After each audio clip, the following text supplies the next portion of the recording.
Hi hello ಎಲ್ಲರಿಗೆ ನಮಸ್ಕಾರ ರೀ. ನಾ ನಿಮ್ಮ ಜನಪದ ಕಲಾವಿದ ಪೀರಾ ಬೆಳಕುರಿ. ಸ್ನೇಹಿತರೆ, ಇವತ್ತಿನ ವಿಷಯ ಏನಪ್ಪ ಅಂತಂದ್ರೆ ಪೀರಾ ಬೆಳಕುರಿ ಯಾಕಪ್ಪ ಇವತ್ತು ಈ ಮಾತು ಹೇಳತ್ತ ಅಂಥೇಳಿ ದಯವಿಟ್ಟು ಯಾರೂ ಬೇಜಾರಾಗಿ ಹೋಗ್ಬೇಡ್ರಿ. ಯಾಕಪ್ಪ ಅಂತಂದ್ರೆ ಈ ಮಾತು ನಾ ಯಾರಿಗೆ ಹೇಳತ್ತೀನಪ್ಪ ಅಂತಂದ್ರೆ ನಮ್ಮ ಜನಪದ ಹಾಡುವಂಥ ಗಾಯಕರಿಗೆ ಸದ್ಯ ಸಾಂಗ್ಗಳಂತೂ ಭಾಳ ಫೆಂಡಿಂಗ್ನಾಗ ಬಿದ್ದಿದ್ದಾವೆ. ನನ್ನ ಕಡೆ ಅಂತೂ ಎಲ್ಲ ಇದ್ದದ್ದು ಪೂರ್ತಿ ಯೂಟ್ಯೂಬ್ಗೆ ಸಾಂಗ್ಗಳು ಮಾಡತ್ತೀನಿ. ಅಂಥದ್ರಾಗ ಈಗ ಒಂದು ಸ್ವಲ್ಪ ನಾನು ಫ್ರೀ ಇಲ್ಲ. ಭಾಳಷ್ಟು ಜನ ಫೋನ್ ಮಾಡಿ ಕಾಡತ್ತಾರು. ಕೆಲವು ಬಣ್ಣ ಇವತ್ತು ಬೆಳಗ್ಗೆ ಫೋನ್ ಹಚ್ಚಿ ಒಂದು ಮಾತು ಮಾತಾಡಿದ. ಬಟ್ ಅವ್ರ ಹೆಸರು ಹೇಳೋದು ಬೇಡ. ಏನಣ್ಣ ನೀ ಚಲೋ ಸಾಹಿತ್ಯ ಬರೀತಿ ಅಂಥೇಳಿ ನಿಮಗೆ ಫೋನ್ ಹಚ್ಚಿ ಹೇಳಕತ್ರ ಭೀ ಈಗ ಆಗೋಲ್ಲಣ್ಣ ಅವಾಗ ಆಗೋಲ್ಲಣ್ಣ ಅಂಥೇಳಿ ಈ ಮಾತು ಹೇಳ್ತೀಯಲ್ಲಣ್ಣ ಅಂಥೇಳಿ ಅಂದರು. ನನಗೆ ಅನ್ನೋ ಅಹಂಕಾರ ನನಗಿಲ್ಲ. ಯಾಕಪ್ಪ ಅಂತಂದ್ರೆ ನಾ ಅಲ್ಲಿಂದ ಇಲ್ಲಿವರೆಗೂ ಸಾವಿರಾರು ಹಾಡುಗಳನ್ನು ಬರ್ಕೋತಾ ಬಂದಿದ್ದೀನಿ. ಕೇಳಿದವ್ರಿಗೆ ಕೂಡ ಯಾರಿಗೂ ಇಲ್ಲಪ್ಪ ಅಂಥೇಳಿ ನಾನು ಇವತ್ತಿಗೂ ಕೂಡ ಅಂದಿಲ್ಲ. ದಡ್ಡಾರದಿಂದ ಹಿಡಿದು ಸಣ್ಣಾರವರೆಗೂ ಬೆಲೆ ಕೊಟ್ಕೊತ ಬಂದೀನಿ. ಯಾರೋ ಫೋನ್ ಹಚ್ಚಿದ್ರು ಫೋನ್ ರಿಸೀವ್ ಮಾಡಿ ಕೂಡ ಮಾತಾಡಿದ್ದೀನಿ. ಈಗ ಏನಾಗೈತಪ್ಪ ಅಂತಂದ್ರೆ ನಾ ಇರವ ಕುರಿ ಒಳಗಿರ್ತೀನಿ, ಅಡವಿ ಒಳಗೆ. ಕುರಿಯಾರ ಜೀವನ ಕಷ್ಟ ಹೆಂಗೈತಿ ಅಂತೇಳಿ ಗೊತ್ತಿದ್ದವ್ರಿಗೆ ಮಾತ್ರ ಗೊತ್ತೈತಿ.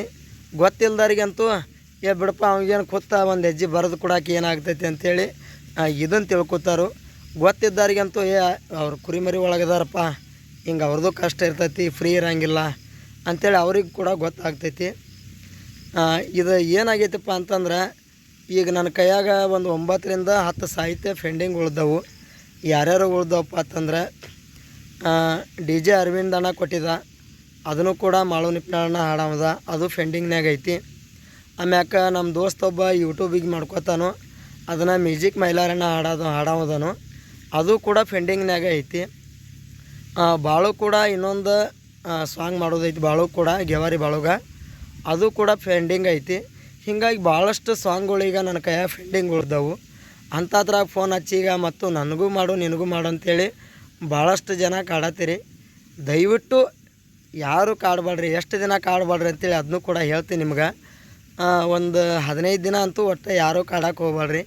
ಯಾಕಪ್ಪ ಅಂತಂದ್ರೆ ಈಗೆಲ್ಲ ಮಳೆಗಾಲ ಟೈಮ್ನಾಗ ನಾ ಕುರಿಯಾಗಿರ್ತೀನಿ. ನೋಡಿ ಇವತ್ತು ಈ ವಿಡಿಯೋ ಮಾಡತ್ತೀನಿ, ಬನ್ಯಾನ ಮ್ಯಾಗ ಕುರಿಯಾಗಿ ಬಂದಿದ್ದೀನಿ. ಯಾಕಂದ್ರೆ ನಮ್ಮ ಕುರುಬರ ಪರಿಸ್ಥಿತಿ ಕೂಡ ಹಂಗೈತಿ. ಅದಕ್ಕಾಗಿ ಈಗ ಮತ್ತೊಂದು ಮಾತು ಏನು ಹೇಳ್ಬೇಕಪ್ಪ ಅಂತಂದ್ರೆ ನಂದ ಯೂಟ್ಯೂಬ್ ಐತಿ. ಆ ಯೂಟ್ಯೂಬಿಗೆ ಸಹಿತ ನನಗೆ ವಿಡಿಯೋ ಮಾಡಿ ಹಾಕಕ್ಕೆ ಟೈಮ್ ಸಿಗ್ತಾಯಿಲ್ಲ. ಅದಕ್ಕಾಗಿ ಇವು ಬರೋ ಸಾಹಿತ್ಯಗಳು ಮೊನ್ನೆನೂ ಕೂಡ 1-2 ಸಾಹಿತ್ಯ ಇದ್ದು ಅದನ್ನು ಕೂಡ ಮುಗಿಸಿದ್ನಿ. ಹೀಗಾಗಿ ಭಾಳ ಸಾಹಿತ್ಯಗಳದವು. ದಯವಿಟ್ಟು ಬೇಜಾರಂತೂ ಆಗಕ್ಕೆ ಹೋಗ್ಬೇಡ್ರಿ ಗಾಯಕರು. ಯಾಕಪ್ಪ ಅಂತಂದ್ರೆ ನಾ ಫ್ರೀ ಇದ್ದಾಗಂತೂ ಕೂಡ ಮಾಡಿಕೊಡ್ತೇನೆ, ಫ್ರೀ ಇಲ್ದಾಗಂತೂ ಮಾಡೋಕ್ಕಾಗೋದಿಲ್ಲ. ಯಾಕಂದ್ರೆ ಮಳೆ ಹತ್ತಿರ್ತೈತಿ, ಇವು ಕುರಿಗಳ ಎಲ್ಲಿ ಮೇಸೋದ ಏನು ಮಾಡೋದ, ಗಟ್ಟು ಮುಂದೆ ಕಿತ್ತವು ಇರ್ತಾವೆ. ಹೀಗಾಗಿ 108 ಕೆಲಸಗಳು ಇರ್ತಾವೆ. ಆ ಟೈಮ್ನಾಗ ಅಣ್ಣ ನನಗೆ ನಾಳೆ ಬೇಕು, ನಾಡ್ದ ಬೇಕು, ನೀ ಬರೆದು ಕೊಡಲೇಬೇಕು ಅಂಥೇಳಿ ಹಿಂಗೆ ಭಾಳಷ್ಟು ಜನ ಕಾಡತ್ತೀರಿ. ದಯವಿಟ್ಟು ಯಾರೂ ಕಾಡಬೇಡ್ರಿ. ನಿಮ್ಗೆ ಅಷ್ಟು ಅರ್ಜೆಂಟ್ ಇತ್ತಪ್ಪ ಅಂತಂದ್ರೆ ಯಾರು ಬರೆಯುವಂಥವ್ರಿದ್ರೂ ಕೂಡ ನನಗೇನು ಅಭ್ಯಂತರ ಇಲ್ಲಣ್ಣ, ಬರ್ಸ್ಕೋರಿ, ಪಾಪ ಹೋಗಿ ಗಾಯನ ಮಾಡಿರಿ, ನನಗೆ ಅದೇನಿಲ್ಲ, ನಾನೇ ಬರೆದು ಕೊಡ್ತೀನಣ್ಣ, ನೀವು ಅಷ್ಟು ದಿನ ಕಾಯಿರಿ ಇಷ್ಟು ದಿನ ಕಾಯಿರಿ ಅಂತೇಳಿ ಹೇಳೋ ಮನುಷ್ಯ ನಾ ಅಲ್ಲ. ದಯವಿಟ್ಟು ನನ್ನ ಮಾತಲ್ಲಿ ಏನರೂ ತಪ್ಪು ತಡೆ ಆದ್ರೂ ಕೂಡ ದಯವಿಟ್ಟು ಕ್ಷಮೆ ಇರಲಿ. ಪೀರಾ ಬೆಳಕುರಿ ಆಫೀಸಲ್ ಯೂಟ್ಯೂಬ್ ಚಾನಲ್ ಯಾರೇ ಫಸ್ಟ್ ಟೈಮ್ ನೋಡ್ತಿದ್ರೆ ದಯವಿಟ್ಟು ಸಬ್ಸ್ಕ್ರೈಬ್ ಮಾಡ್ಕೊಂಡು ವಿಡಿಯೋ ನೋಡಿರಿ. ನಾ ಇಂಥ ಯಾವ ಕಂಟೆಂಟ್ಗಳು ಇದ್ರೂ ಕೂಡ ಜನಪದ ಇವತ್ತೊಂದು ಯಾವುದೋ ಜನಪದ ಸಾಂಗ್ ಬರ್ದಿನಪ್ಪ ಅಂತಂದ್ರೆ ಅದು ಇಂಥವ್ರ ಚಾನಲ್ದಾಗ ಬರ್ತೈತಿ, ಆ ಸಾಂಗ್ ಹಿಂಗೈತಿ ಅಂತೇಳಿ ಅದನ್ನೆಲ್ಲ ಹಾಕ್ತೀನಿ ಯೂಟ್ಯೂಬ್ದಾಗ. ಪ್ರತಿಯೊಂದು ಕಂಟೆಂಟ ತಿಳಿಸ್ಕೊಡ್ತೀನಿ. ಮತ್ತೊಮ್ಮೆ ಮಗದೊಮ್ಮೆ ಬಂದು ಮಾತಾಡ್ತೀನಿ. ಎಲ್ಲರಿಗೂ ನಮಸ್ಕಾರ.